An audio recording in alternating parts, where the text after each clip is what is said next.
15 Deep Lessons from the book, The Laws of Human Nature. Number 1. The Law of Irrationality. You like to imagine yourself in control of your fate, consciously planning the course of your life as best you can, but you are largely unaware of how deeply your emotions dominate you. They make you veer toward ideas that soothe your ego. They make you look for evidence that confirms what you already want to believe. They make you see what you want to see, depending on your mood. And this disconnect from reality is the source of the bad decisions and negative patterns that haunt your life. Rationality is the ability to counteract these emotional effects, to think instead of react, to open your mind to what is really happening, as opposed to what you are feeling. It does not come naturally. It is a power we must cultivate, but in doing so, we realize our greatest potential. Number 2. The Law of Narcissism. We all naturally possess the most remarkable tool for connecting to people and attaining social power: empathy. When cultivated and properly used, it can allow us to see into the moods and minds of others, giving us the power to anticipate people's actions and gently lower their resistance. This instrument, however, is blunted by our habitual self-absorption.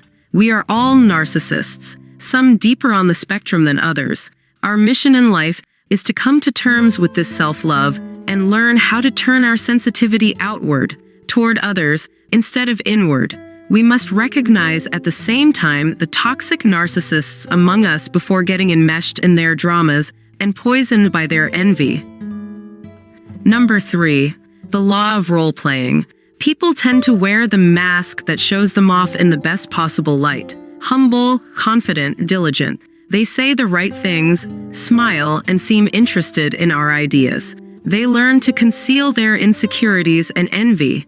If we take this appearance for reality, we never really know their true feelings, and on occasion we are blindsided by their sudden resistance, hostility, and manipulative actions. Fortunately, the mask has cracks in it. People continually leak out their true feelings and unconscious desires in the nonverbal cues they cannot completely control. Facial expressions, vocal inflections, tension in the body, and nervous gestures. You must master this language by transforming yourself into a superior reader of men and women. Armed with this knowledge, you can take the proper defensive measures. On the other hand, since appearances are what people judge you by, you must learn how to present the best front and play your role to maximum effect. Number 4. The Law of Compulsive Behavior. When choosing people to work and associate with, do not be mesmerized by their reputation or taken in by the surface image they try to project. Instead, train yourself to look deep within them and see their character. People's character is formed in their earliest years and by their daily habits. It is what compels them to repeat certain actions in their lives and fall into negative patterns. Look closely at such patterns and remember that people never do something just once. They will inevitably repeat their behavior. Gauge the relative strength of their character by how well they handle adversity, their ability to adapt and work with other people, their patience and ability to learn. Always gravitate toward those who display signs of strength and avoid the many toxic types out there. Know thoroughly your own character so you can break your compulsive patterns and take control of your destiny. Number 5. The Law of Covetousness. Absence and presence have very primal effects upon us. Too much presence suffocates. A degree of absence spurs our interest. We are marked by the continual desire to possess what we do not have, the object projected by our fantasies. Learn to create some mystery around you, to use strategic absence to make people desire your return, to want to possess you. Dangle in front of others what they are missing most in life, what they are forbidden to have, and they will go crazy with desire. The grass is always greener on the other side of the fence. Overcome this weakness in yourself by embracing your circumstances, your fate. Number 6. The Law of Shortsightedness. It is in the animal part of your nature to be most impressed by what you can see and hear in the present, the latest news reports and trends, the opinions and actions of the people around you. Whatever seems the most dramatic, this is what makes you fall for alluring schemes that promise quick results and easy money. This is also what makes you overreact to present circumstances, becoming overly exhilarated or panicky as events turn one direction or the other. Learn to measure people by the narrowness or breadth of their vision. Avoid entangling yourself with those who cannot see the consequences of their actions, who are in a continual reactive mode. They will infect you with this energy. Your eyes must be on the larger trends that govern events, on that which is not immediately visible. Never lose sight of your long-term goals. With an elevated perspective, you will have the patience and clarity to reach almost any objective. Number 7. The Law of Defensiveness. Life is harsh and people competitive. We naturally must look after our own interests. We also want to feel that we are independent, doing our own bidding. That is why when others try to persuade or change us, we become defensive and resistant. To give in challenges our need to feel autonomous. That is why to get people to move from their defensive positions, you must always make it seem like what they are doing is of their own free will. Creating a feeling of mutual warmth helps soften people's resistance and makes them want to help. Never attack people for their beliefs or make them feel insecure about their intelligence or goodness. That will only strengthen their defensiveness and make your task impossible. Make them feel that by doing what you want, they are being noble and altruistic, the ultimate lure. Learn to tame your own stubborn nature and free your mind from its defensive and closed positions, unleashing your creative powers. Number 8. The Law of Self-sabotage. Each of us has a particular way of looking at the world, of interpreting events, and the actions of people around us. This is our attitude, and it determines much of what happens to us in life. If our attitude is essentially fearful, we see the negative in every circumstance. We stop ourselves from taking chances. We blame others for mistakes and fail to learn from them. If we feel hostile or suspicious, we make others feel such emotions in our presence. We sabotage our career and relationships by unconsciously creating the circumstances we fear the most. The human attitude, however, is malleable. By making our attitude more positive, open, and tolerant of other people, we can spark a different dynamic. We can learn from adversity, create opportunities out of nothing, and draw people to us. We must explore the limits of our willpower and how far it can take us. Number 9. The Law of Repression. People are rarely who they seem to be. Lurking beneath their polite, affable exterior is inevitably a dark shadow side consisting of the insecurities and the aggressive, selfish impulses they repress and carefully conceal from public view. This dark side leaks out in behavior that will baffle and harm you. Learn to recognize the signs of the shadow before they become. See people's overt traits, toughness, saintliness, etc., as covering up the opposite quality. You must become aware of your own dark side. In being conscious of it, you can control and channel the creative energies that lurk in your unconscious. By integrating the dark side into your personality, you will be a more complete human and will radiate an authenticity that will draw people to you. Number 10. The Law of Envy. We humans are naturally compelled to compare ourselves with one another.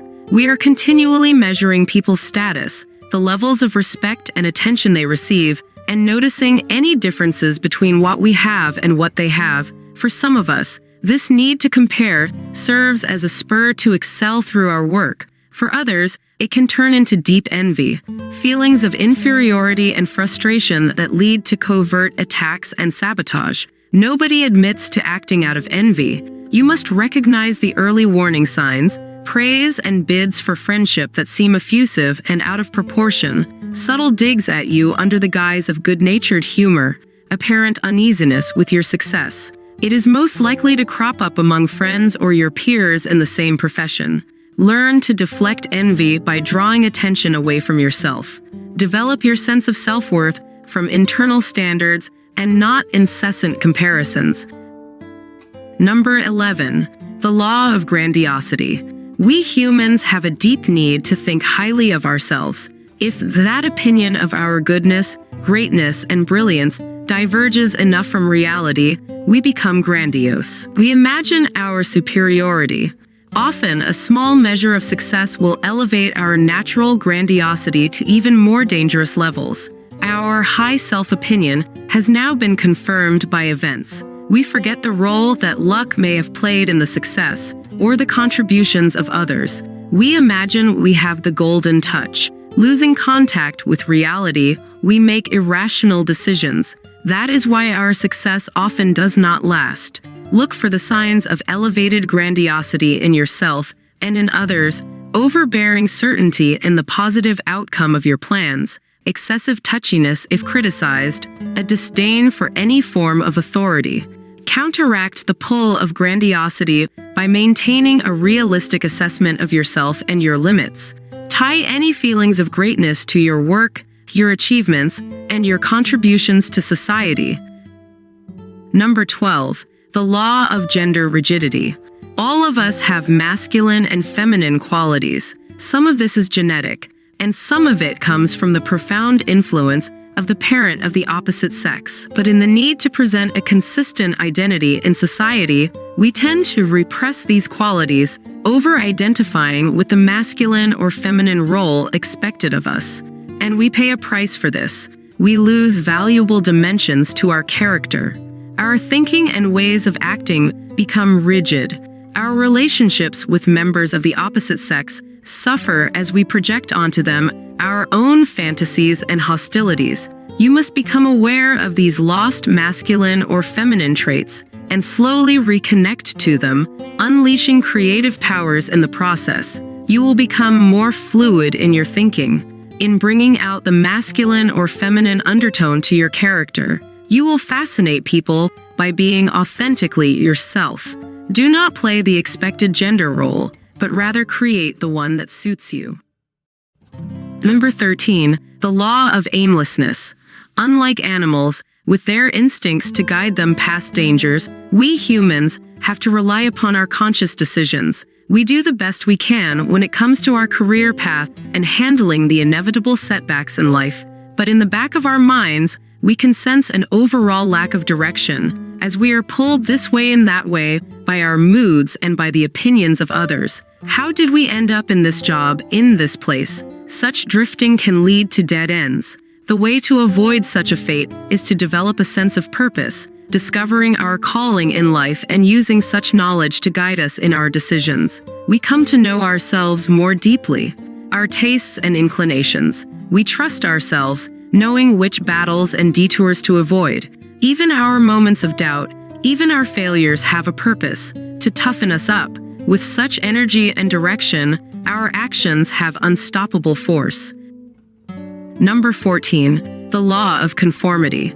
We have a side to our character that we are generally unaware of, our social personality, the different person we become when we operate in groups of people. In the group setting, we unconsciously imitate what others are saying and doing. We think differently, more concerned with fitting in and believing what others believe. We feel different emotions, infected by the group mood.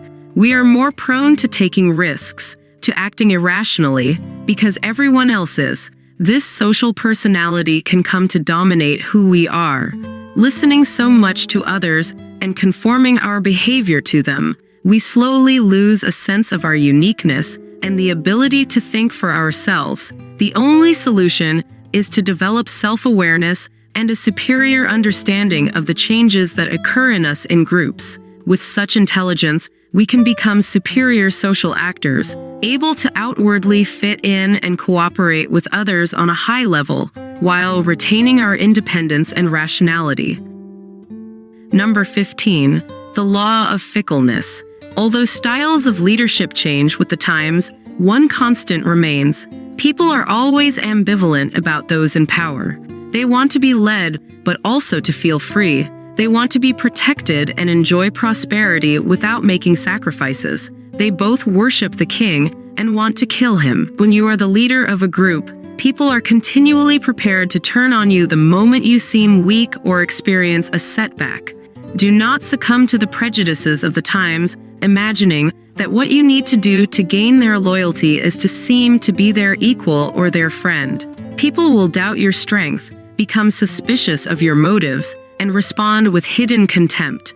Authority is the delicate art of creating the appearance of power, legitimacy, and fairness while getting people to identify with you as a leader who is in their service. If you want to lead, you must master this art from early on in your life. Once you have gained people's trust, they will stand by you as their leader, no matter the bad circumstances. Number 16, the Law of Aggression. On the surface, the people around you appear so polite and civilized, but beneath the mask, they are all inevitably dealing with frustrations. They have a need to influence people and gain power over circumstances. Feeling blocked in their endeavors, they often try to assert themselves in manipulative ways that catch you by surprise. And then there are those whose need for power and impatience to obtain it are greater than others. They turn particularly aggressive, getting their way by intimidating people, being relentless and willing to do almost anything. You must transform yourself into a superior observer of people's unsatisfied aggressive desires, paying extra attention to the chronic aggressors and passive aggressors in our midst. You must recognize the signs, the past patterns of behavior, the obsessive need to control everything in their environment that indicate the dangerous types. They depend on making you emotional, afraid, angry, and unable to think straight. Do not give them this power. When it comes to your own aggressive energy, learn to tame and channel it for productive purposes, standing up for yourself, attacking problems with relentless energy, realizing great ambitions. Number 17, the Law of Generational Myopia. You are born into a generation that defines who you are more than you can imagine. Your generation wants to separate itself from the previous one and set a new tone for the world. In the process, it forms certain tastes, values, and ways of thinking that you as an individual internalize. As you get older, these generational values and ideas tend to close you off from other points of view, constraining your mind. Your task is to understand as deeply as possible this powerful influence on who you are and how you see the world. Knowing in depth the spirit of your generation and the times you live in, you will be better able to exploit the zeitgeist. You will be the one to anticipate and set the trends that your generation hungers for. You will free your mind from the mental constraints placed on you by your generation, and you will become more of the individual you imagine yourself to be, with all the power that freedom will bring you. Number 18, the Law of Death Denial. Most of us spend our lives avoiding the thought of death. Instead, the inevitability of death should be continually on our minds. Understanding the shortness of life fills us with a sense of purpose and urgency to realize our goals.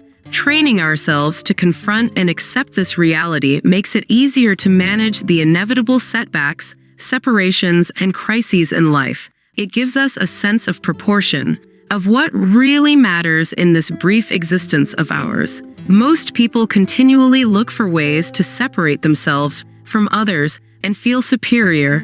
Instead, we must see the mortality in everyone, how it equalizes and connects us all. By becoming deeply aware of our mortality, we intensify our experience of every aspect of life.